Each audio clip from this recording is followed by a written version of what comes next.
देश में एक बार फिर से कोरोना वायरस ने पैर पसारने शुरू कर दिए।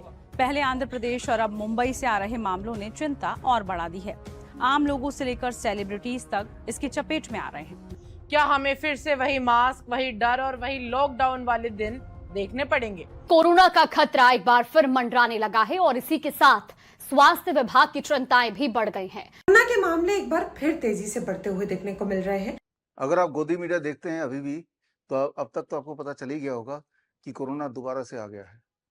लोगों की डेथ होने लगी है और बहुत ज़्यादा भयंकर सिचुएशन हो गया है। यहाँ तक कि गोदी मीडिया में तो ये भी आ रहा है कि लॉकडाउन होने वाला है या हो जाना चाहिए। तो ऐसे में आपको क्या करना होगा? वही करना होगा जो आप करते आए हैं।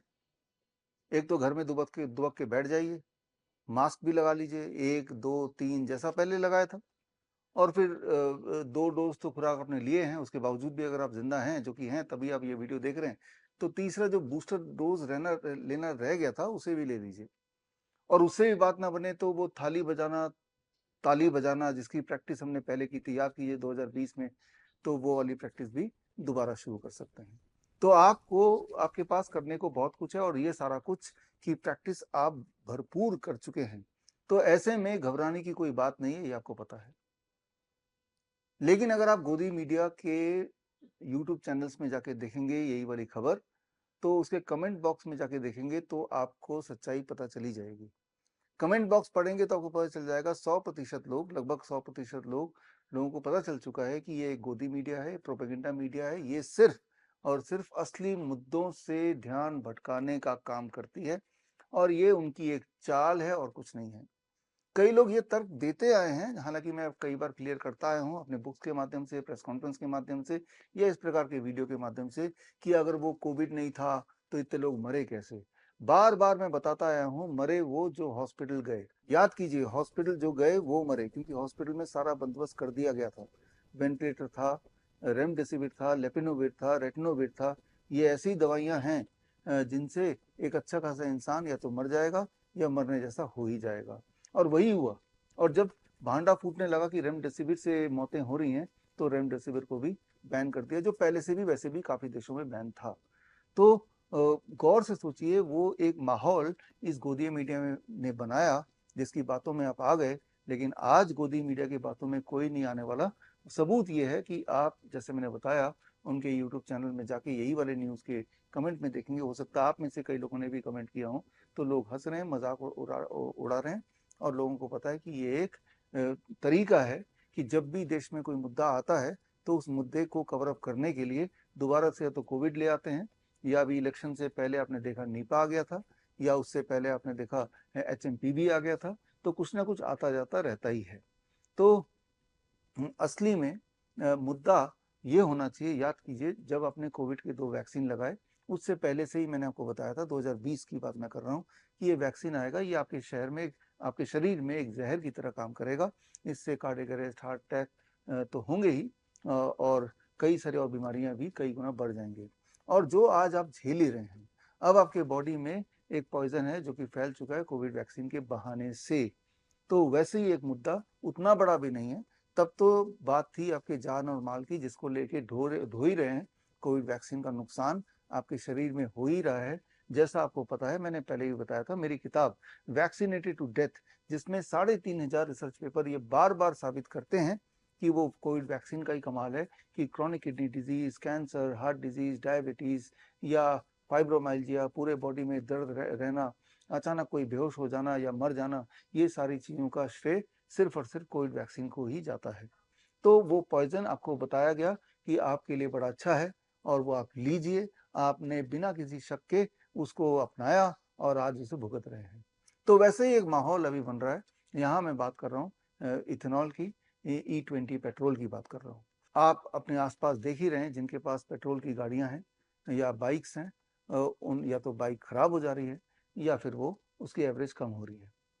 तो अब वही वाला तर्क दोबारा से सामने आ सकता है कि अगर कोविड वैक्सीन इतना नुकसानदेह होता तो सारे लोग क्यों नहीं मर गए, सारे लोग क्यों नहीं बीमार पड़ गए। तो अगर इथेनॉल, ये जो E20 पेट्रोल है, अगर इतना नुकसानदेह होता तो सड़क में तो सारी गाड़ियां एक साथ रुक जानी चाहिए थी। ऐसा क्यों नहीं हुआ? देखिए, यहाँ पे समझना होगा कि हर गाड़ी में ये जो पेट्रोल है E20 वो एक ही तरह से असर नहीं करेगा, क्योंकि हर इंसान का जो गाड़ी चलाने का तरीका है वो अलग अलग है, गाड़ी को मेंटेनेंस करने का तरीका वो भी अलग अलग है, और कितनी देर गाड़ी चलाता है लगातार बिना रुके वो भी अलग अलग है।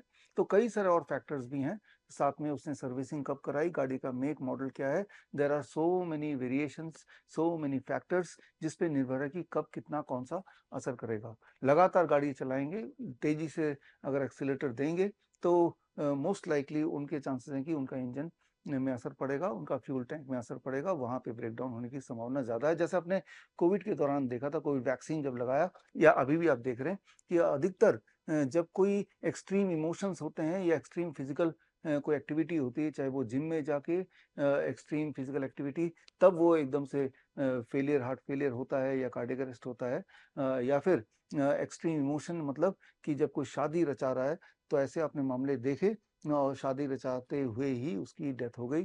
तो जब भी कोई उतार चढ़ाव होता है इमोशनली या फिजिकली, वो उतार चढ़ाव जब पीक पे होता है तब ये घटना ज़्यादा घटती है। Same is true with the car. और अब यहाँ पे सवाल आता है कि अगर वाक़ई में इस कार को देश देश के कारों को, बाइक को नुकसान हो रहा है, तो ये जो मैन्युफैक्चरिंग जो सेक्टर है, चाहे वो कार मेकर्स हो या बाइक मेकर हो, वो आवाज़ क्यों नहीं उठा रहे कि हमारी गाड़ियाँ जो हमने अच्छी बनाई थी पेट्रोल के लिए या E10 के लिए, वो E20 डालने से खराब हो रही हैं, तो उनका नाम भी खराब हो रहा है। देखिए, वो नहीं बोलेंगे, क्योंकि अल्टीमेटली उन्हीं को फ़ायदा होने वाला है। एक तो वो वैसे ही दबाव में है, वो बोलते ही नहीं है। आपने देखा कि कितने लोग हैं जो कोविड के बारे में, कोविड वैक्सीन के बारे में आवाज़ उठाई। दबाव में लोग हैं, वो लोग भी दबाव में हैं, वो तो एक बात है ही, but at the end of the day फ़ायदा उनको ही होने वाला है। क्योंकि जब आपकी गाड़ी खराब होगी, आप में से कई लोगों की गाड़ी का एवरेज भी कम हो गया होगा या खराब हो ही गया होगा, तो क्या करेंगे आप? पैदल चलेंगे क्या? अल्टीमेटली आप दूसरी गाड़ी खरीदेंगे ही खरीदेंगे, आज नहीं तो कल खरीदेंगे। तो यानी कि गाड़ियों की जो बिक्री है, वो अल्टीमेटली बढ़ने ही वाली है।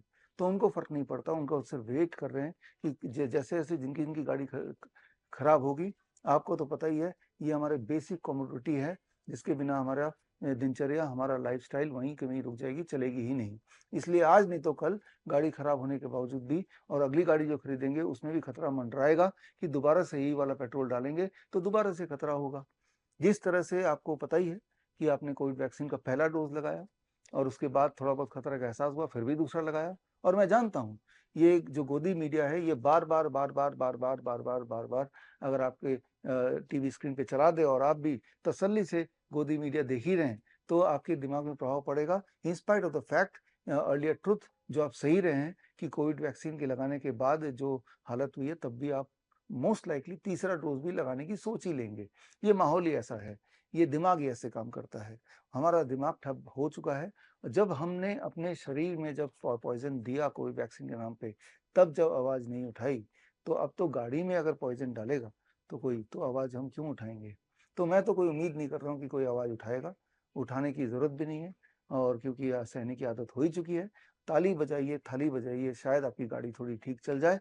तो फिलहाल मैं आपको ये बोलना चाह रहा हूँ कि यहाँ तो गाड़ी की बात छोड़ ही दीजिए, जीवन की एक गाड़ी जो भगवान ने दी है, यानी कि आपका शरीर, पहले तो उसकी चिंता कीजिए, यानी कि अपना डॉक्टर खुद बनिए। इसके लिए 23 जुलाई, दैट इज़ चंद्रशेखर आज़ाद जयंती और बाल गंगाधर तिलक जयंती भी सेम ही डे है।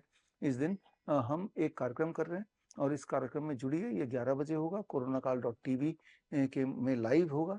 कोरोनाकाल.tv के माध्यम से 11 बजे मेरे साथ जुड़िए, और बहुत सारी नई बातें आपको सीखने को मिलेंगी, जिससे आपको ये समझ आएगा कि हम अपना डॉक्टर खुद बन सकते हैं। इसमें इस वाले हमारा जो ट्रेनिंग प्रोग्राम होगा, इसमें कुछ खासियत है।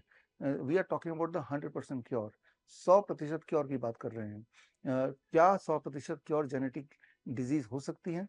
हमारे पास ऐसे कुछ पेशेंट्स हैं जिन्होंने कैन प्रोटोकॉल की और ऑटिज्म नाउ प्रोटोकॉल अपनाया, या DIP टाइप अपनाया, और अपने आप को डायबिटीज टाइप 1 पूरी तरह से इंसुलिन से फ्री हो गए, और ADHD के सिम्टम्स, HHH सिंड्रोम के सिम्टम्स से पूरी तरह आज़ाद हो गए। इस प्रकार अलग-अलग बीमारियों के, चाहे वो लाइफस्टाइल डिजीज़ हो, चाहे वो जेनेटिक डिसऑर्डर हो, जिन्होंने 100% अपने आप को मुक्त किया, ऐसे पेशेंट्स आएँगे और अपनी कहानी ना केवल बताएँगे, एग्ज़ैक्टली स्टेप बाय स्टेप उन्होंने क्या किया वो भी आपको समझाएँगे।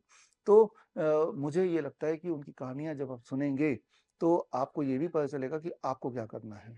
तो खैर, मैं उम्मीद करता हूँ 11 बजे 23 तारीख को हम मिलने वाले हैं कोरोनाकाल.tv पे। All the best, thank you, जय हिंद। बड़ी से बड़ी बीमारी का आसान से आसान इलाज घर बैठे ही हो सकता है। अधिक जानकारी के लिए कांटेक्ट करें nearest doctor BRC clinic @home।